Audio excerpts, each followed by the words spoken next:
Hello guys, meron tayong tutorial ng spin dryer.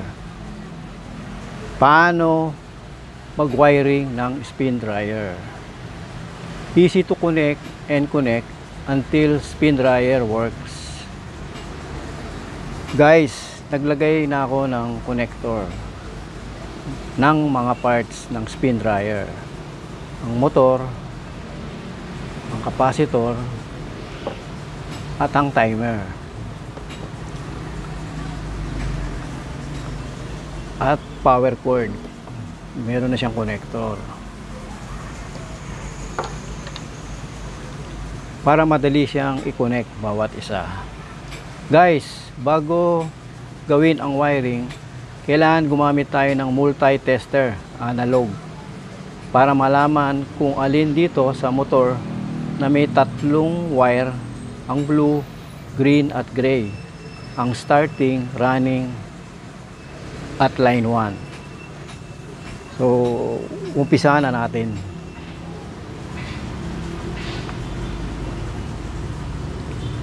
Set natin ang ating multi-tester analog sa resistance times 10. So yan na siya. So kailangan natin siyang i-zero. Yun, naka-zero na. So unahin nating i-test yung gray tsaka green. Gray tsaka green.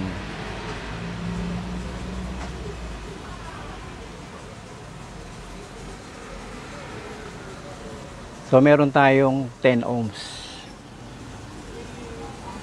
Meron tayong 10 ohms. Ang gray tsaka blue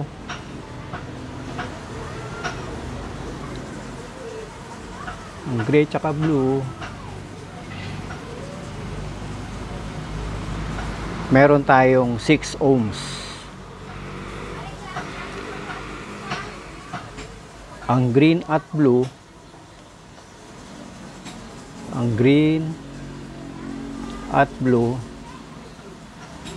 ay 4 ohms. Guys, alam na blue ang pinakamataas na reading. Blue ang line 1 natin. Green ang pangalawa, ang starting natin. At gray ang pinakamababa, ang running. So guys, pwede na nating i-connect ang spin dryer. Umpisaan na.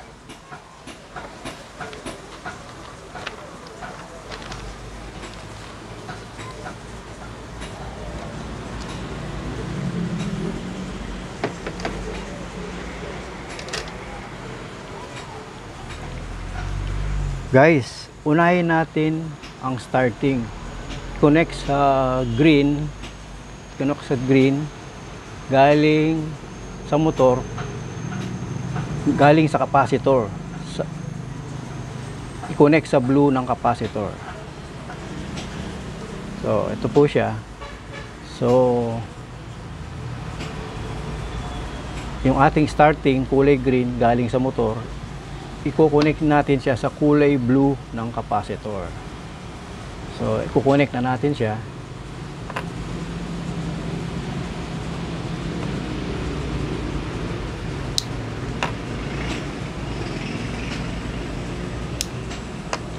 Na-connect na natin yung capacitor sa ating starting capacitor.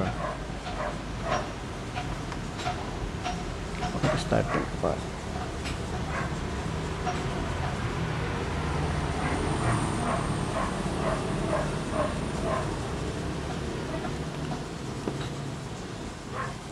Sunod ang gray galing sa motor.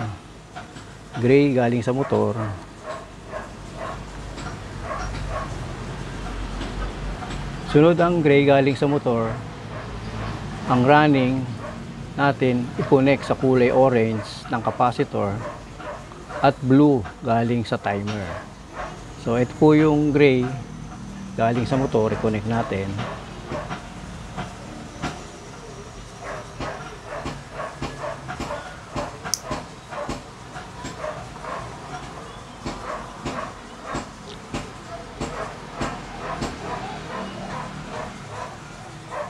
At yung orange na galing sa capacitor, connect natin siya sa running na kulay gray galing sa motor.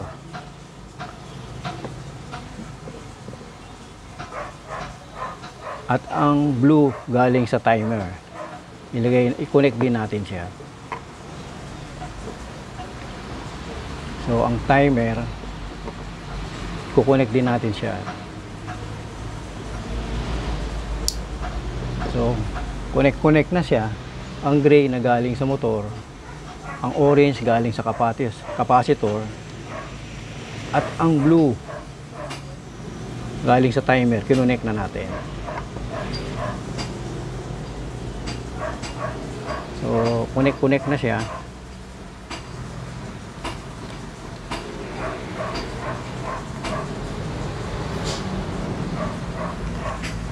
Guys, pwede na nating i-connect sa power cord. So power cord, meron rin akong nilagay na connector. So ang line 1 natin ay ang blue.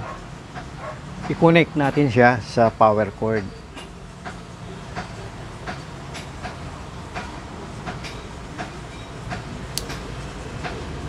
At ang line 2 natin na galing sa timer na kulay gray, i-connect din natin sa power cord.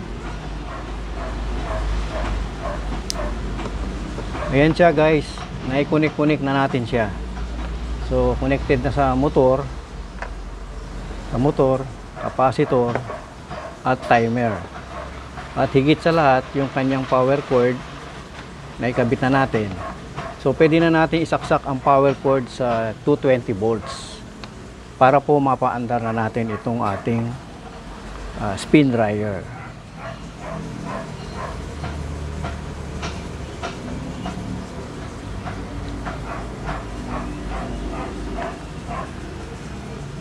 I-on po natin ang kanyang timer.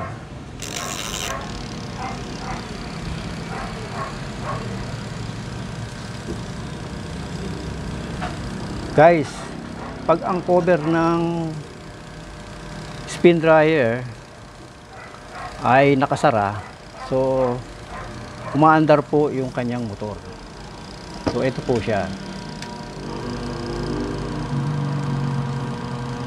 Pag naman guys, binuksan mo ang cover ng spin dryer, automatic po hihinto ang motor. So ganun lang po siya. So pag sarado yung cover, aandar po yung spin dryer, ang kanyang motor. At pag ang cover niya ay binuksan, hihinto po yung dryer, yung kanyang motor. So ulitin natin, pag sarado ang cover ng spin dryer, aandar ang motor.